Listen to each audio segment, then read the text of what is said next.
KS Prasad నేను ఒక లెక్క చెప్పుకొచ్చాడు. అదేంటంటే 1,18,000, 50,000, 93 అంట.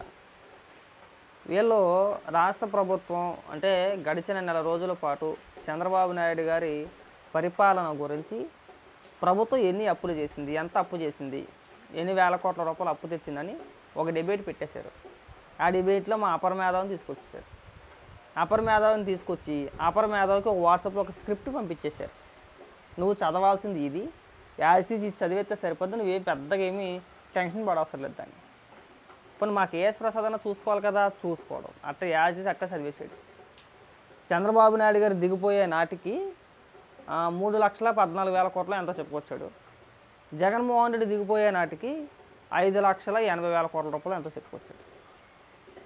అంటే కవరింగ్ల మాట. ఆ వీడియో మొత్తం చూస్తే నాకు అర్థమైంది ఏంటంటే, ఇప్పుడు ఏదైతే వార్తలు వస్తున్నాయో గత ప్రభుత్వం అంటే జగన్మోహన్ రెడ్డి దాదాపు 14 లక్షల కోట్ల రూపాయలు అప్పు చేశాడు అనే వార్తలు ఏవైతే వస్తున్నాయో అవి పూర్తిగా అవాస్తవం. ఇదిగో కాగ్ రిపోర్ట్ ఇచ్చింది. ఆర్బీఐ లెక్కల ప్రకారం నిర్మలా సీతారామన్ గారు చెప్పారు, రాష్ట్ర ప్రభుత్వం అప్పు 5,80,000 కోట్ల రూపాయలే. అంటే జగన్మోహన్ రెడ్డి ఇంచుమించుగా తక్కువ లెక్కైతే ప్రతి సందర్భంలో చెప్తాడు కదా, సంక్షేమ పథకాల పేరిట నేను 2,70,000 కోట్ల రూపాయలు పనిచేశానని. కేవలం అదే అమౌంట్ వచ్చేలాగా మళ్ళీ మనం లెక్కేసుకున్నా కానీ ఆ అమౌంట్ వచ్చేలాగే లెక్కేసుకుని చెప్పేశారంటే వీళ్ళ సారాంశం అది. ఇప్పుడు కేఎస్ ప్రసాద్కి నేను చిన్న సలహా చెప్తున్నా, నువ్వు తొందర ఏం పడు మాకు. ప్రభుత్వం ఒక వైట్ పేపర్ రిలీజ్ చేసిన తర్వాత అసెంబ్లీలో చెప్పినా లేదంటే వైట్ పేపర్ రిలీజ్ చేసినా పూర్తిగా వాస్తవాలే ఉంటాయి, ఆధారాలతో చెప్తారు.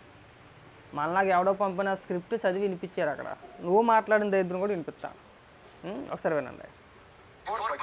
ఒక రాష్ట్ర ప్రభుత్వం నుంచి వచ్చిన అఫీషియల్ గెజెట్ ఏంటంటే public debt and public account లో విభజన నాటికి 1,18,000, 50,000, 93 కోట్లు అప్పుతో మన రాష్ట్రాన్ని విభజించబడింది. ఈ 1,18,000, 50,000, 93,000 కోట్లు ఏంటో నాకు అర్థం కావట్లా. 1,00,000 వచ్చేసింది, 18,000 కోట్లు వచ్చేసింది, 50,000 కోట్లు వచ్చేసింది, 93 కోట్లు అంట. ఏ లెక్కలో ఉందో నాకు అర్థం కావట్లా, ఏ స్కూల్లో ఉందో నాకు అర్థం కావట్లా. ఫస్ట్ టైం వింటున్నా. ఇవే లెక్కలో జగన్మోహన్ రెడ్డి నోటి అంటున్నాం, ఆ తర్వాత నీ నోటి అంటే అంటున్నాం అన్నమాట. జగన్మోహన్ రెడ్డి అలాగే చెప్పేవాడు. జగన్మోహన్ రెడ్డి అనేక సభల్లో కూడా లెక్కల విషయానికి వస్తే ఎలాగా మాట్లాడేవాడు. ఇంకా మాట్లాడుతున్నారు అదే మాట. ఒకసారి అంటే ఓకే పక్కన పెట్టండి, ఒకసారి అంటే ఏదో తడబడ్డాలే లెక్కలే కదా అటు ఇటు అవ్వచ్చు అని చెప్పి అనుకోవచ్చు. అదే మాట మళ్ళీ రిపీటెడ్గా రెండోసారి కూడా మాట్లాడాడు. వినిపిస్తాను చూడండి.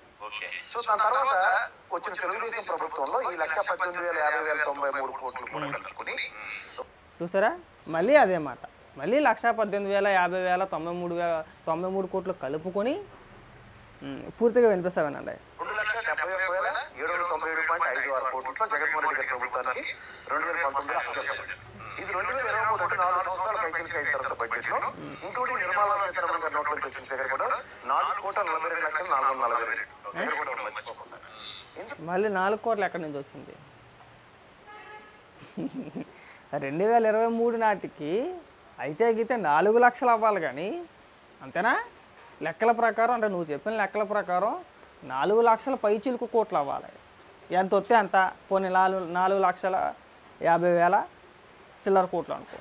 అంటే 4 కోట్లు ఎందుకు వచ్చింది అక్కడ? స్క్రిప్ట్ సరిగా చదువు అంటున్నా. అందుకే నీకు ఎవరో స్క్రిప్ట్ ఇచ్చేస్తున్నారు, ఆ స్క్రిప్ట్ నువ్వు చదివేస్తున్నావు, అది చదివి వినిపించేస్తున్నావు. అది మంచి పద్ధతి కాదు, అది కరెక్ట్ అయిన విధానం కూడా కాదు. నువ్వు దయచేసి ఇలాంటి పనికిమాలిన విశ్లేషణ ఎప్పుడు చేయమాక. ఎవడో ఏదో ఒక స్క్రిప్ట్ ఇస్తే ఆ స్క్రిప్ట్ని వచ్చి మనం చదివేస్తే మనం పెద్ద మేధావులు అయిపోం. అది మేధావితనం కాదు. నీకు నువ్వుగా మేధావుగా ప్రకటన చేసుకుని ఎరిపప్పు అయిపోతున్నావు అంతే. నీ మీద ఉన్నది ఎంతో కొద్దిగా గౌరవం ఉంది, ఆ గౌరవంతో చెప్తున్నా. సాక్షికి వెళ్దాం మాని. నువ్వు సాక్షికి వెళ్తే ఇలాగే నేను ఎరిపప్పం చేస్తావు. ఒకసారి కాదు. ఇప్పుడు అయితే గీతే ఇప్పుడు నువ్వు ఏదైతే లెక్క చెప్పుకొచ్చావో 2,70,000 కోట్లు, 80,000 కోట్లు, పోనీ 3 లక్షల కోట్లు వేసుకోపోయి, అది 2023 నాటికి 4 లక్షల చిల్లర అని చెప్పేసి చెప్పాలి. నువ్వు 4 కోట్లు అంటున్నాడు. మళ్ళీ ఇది ఎక్కడ తెలివితేటలు, ఇది ఎక్కడ తెలియదు మాకు అర్థం కావట్లేదు. అలా ఫోన్ చూసుకొని అలా వాట్సాప్లో వచ్చింది యాజ్ తీసుకు వాళ్ళ ఎడిటర్లో ఎవరో స్క్రిప్ట్ రైటర్ ఒకడు ఉంటాడు, అది పంపించేసింది యాజ్ తీసి అలా చూసి చదివేడేంటి. ఇంకా మనకు ఆ మాత్రం తెలివితేటలు పెట్టి అక్కడ ఎవరో బాబు నువ్వు రాసింది ఏంటి, నేను చదవాల్సింది ఏంటి అసలు అని చెప్పేసి అని అంటే మనకు డబ్బు ఇచ్చి డెబిట్లో కూర్చోబెట్టి సరిపోద్ది, మెషిన్ చిమ్మేస్తావేమో. మళ్ళీ మనకు మధ్య మధ్యలో మళ్ళీ ఎటకారం, పనికి మళ్ళీ బోకి ఎటకారం కాకపోతే నువ్వు మాట్లాడడం బోగ్గడు ఎటకారం చేసాడు ఎవడాడు ఈశ్వర్ గడి. మీరు తప్పు చెప్తున్నారండి. ఆర్బీఐ లెక్కలో కాగి లెక్కలో కాదండి. ఈనాడులో 10 లక్షల కోట్ల రూపాయలని వచ్చేసిందండి. మరి సాక్షిలో వచ్చింది ఏంట్రా అంటే మీ సాక్షిలో వచ్చిందండి నిజమేమో. భారతిరెడ్డి గారు ఏది చెప్తే అదే. నేను చాలా సందర్భాల్లో చెప్పాను. మీరు మాట్లాడితే పత్రికా యజమానుల్ని టీవీ యాజమాన్యాన్ని తిట్టొద్దు. మీరు ఎలా యాజమాన్యాన్ని తిడితే ప్రతి సందర్భంలోనూ మన సాక్షిలో కూర్చొని మిగిలిన మీడియా ప్రతినిధులు కానీ లేదంటే మీడియా యాజమాన్యాన్ని కానీ తిడితే సాక్షి యాజమాన్యాన్ని తిట్టాల్సి వచ్చింది. చాలా చండాలంగా ఉంటుంది. మీకు మీరే భారతిరెడ్డి గారిని తిట్టిస్తున్నారని చెప్పి చాలా సందర్భాల్లో చెప్పాం. అయినా మీకు బుద్ధి రాదు.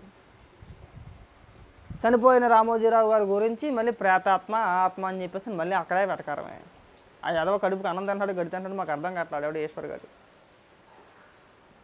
కంగారు పడ, మాకు 2 రోజులు అయితే తెలుసుద్ది. ఒక 2 రోజులు ఓపిక పడితే క్లియర్గా అందరికీ తెలిసిపోద్ది ఎన్ని లక్షల కోట్ల రూపాయలు అప్పు చేశాడు జగన్మోహన్ రెడ్డి అనేది. ఆ కాగికి రిపోర్ట్ ఇచ్చినా లేదంటే ఇంకోటి చేసినా రాష్ట్ర ప్రభుత్వం ఇవ్వాలా, ఇక మేము ఎన్ని లక్షల కోట్ల రూపాయలు అప్పు చేసామని చెప్పేసి అని. కంగారు పడమాకని అంత ముందుంది ముసలి పండగ. మన సాక్షిలో కూర్చొని మనం మాట్లాడేస్తే సరిపోద్దా? రాష్ట్ర ప్రజలకు ఒక క్లారిటీ ఉంది. సాక్షిలో ఏది వచ్చినా కానీ అంతా అబద్ధమే, డేట్ తప్పితే. మీరు సాక్షిలో పనిచేస్తున్నారు. ముఖ్యంగా జర్నలిస్టులు కొన్ని విలువలు పాటిస్తే బాగుంటుంది. అలాగే కేఎస్ ప్రసాద్ గారు మీరు కూడా మీరు 10 దాకా అందులో కూర్చొని మీ నోటికి వచ్చింది మీరు మాట్లాడి వాళ్ళ నోటికి వచ్చింది వాళ్ళ మీరు మాట్లాడి నాకు సంబంధం లేదని అని మాట్లాడితే పద్ధతి కాదు అది. మీరు ముందు సాక్షికి వెళ్ళడం మానేస్తే మిమ్మల్ని ఎవరో కూడా వైఎస్ఆర్సీపీ పార్టీ కార్యకర్తగా మాట్లాడుతున్నారా అని అనడం మానేస్తారు. మీరు పూర్తిగా దిగజారిపోయి మాట్లాడేస్తున్నారు రోజు రోజుకి. ఏ ప్రభుత్వం అయినా అప్పు చేయాల్సిందే. అది వైఎస్ఆర్సీపీ జగన్మోహన్ రెడ్డి అధికారంలో ఉన్నా లేదంటే చంద్రబాబు నాయుడు గారి అధికారంలో ఉన్నా జగన్మోహన్ రెడ్డి చేసిన విధ్వంసానికి అప్పులు చేయకపోతే ఏం చేస్తారయ్యా? నెల రోజులు అద్భుతాలు వచ్చేస్తాయా? నెల రోజులకి అద్భుతాలు జరిగిపోతాయా? రాత్రికి అంతా మారిపోవాలా? ఇదేనా అల్లావుద్దీన్ అద్భుత దీపం ఏంటి?